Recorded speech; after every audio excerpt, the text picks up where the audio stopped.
Sénégal, bonjour. Affaire du maire de la capitale. Sud Quotidien révèle une information capitale, à savoir Khalifa traîne Macky Sall devant la CEDEAO. Ainsi, il est question d'après Sud Quotidien de l'internationalisation de l'affaire de la caisse d'avance de la mairie de Dakar. Le maire de Dakar, toujours pensionnaire de la MAC de Rebeuss, l'As Quotidien nous informe que le dossier Khalifa Ababacar Sall internationalisé. Actualité nationale, toujours avec le député maire de la capitale dans le Témoin quotidien qui note ce que soutiennent les conseils de Khalifa Sall, à savoir la Cour suprême a trouvé le moyen de consigner que Khalifa Sall n'était pas en détention, et ce que détient le Témoin quotidien comme information porte sur la déclaration de guerre des femmes pour Khalifa qui soutiennent la main sur le cœur. Nous allons porter malheur à Macky Sall. Macky Sall qui devrait, en lisant le Témoin quotidien, se souvenir de l'adage qui dit "Ya kam ti d'un pays, yo boudegamo kogono fouf". Pourquoi? Eh bien, le Témoin quotidien renseigne que des cadres du port disculpent totalement, voire complètement, le docteur Cheikh Kanté. Ça veut dire quoi? Eh bien, ça veut tout simplement dire, d'après le Témoin quotidien, que Ndeketeyo,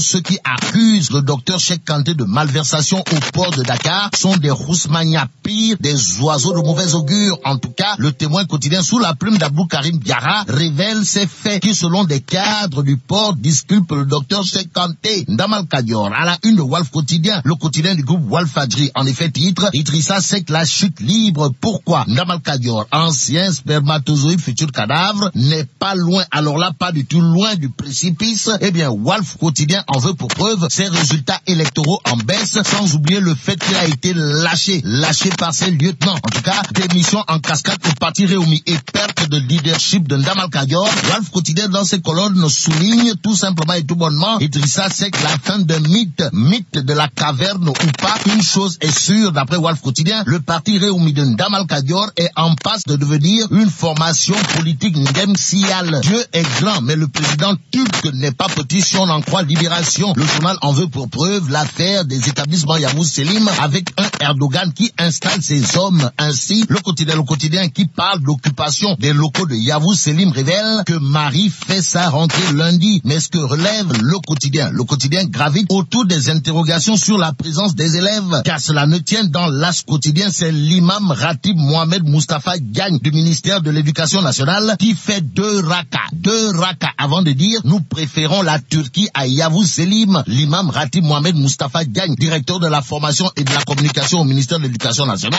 dans l'As quotidien de préciser Erdogan ne nous dit que rien et absolument rien du tout. En tout et pour tout, l'imam Ratib Mohamed Mustafa Diagne de confier dans les colonnes de l'As quotidien 13 millions de Sénégalais ont intérêt à ce que le Sénégal garde ses relations avec la Turquie, avec l'observateur l'Obs, histoire de revenir sur la loi de finances 2018. Le journal de groupe Futur Média d'indiquer Macky Sall distribue des milliards. Il s'agit quand même, d'après l'observateur l'Obs, de 426 milliards affectés à des priorités sociales. Aussi, l'Obs parle d'une pluie de milliards qui va s'abattre sur l'enseignement. Un enseignement attiré. Pour terminer avec l'observateur l'Obs, le journal nous apprend qu'au Libéria, c'est la légende du football, comprenez George Opong-Weah, alias Mr. George, qui remporte haut la main l'élection présidentielle. Bon, George Opong-Weah, alias Mr. George, nouveau président du Libéria, et là, mais là tu dong.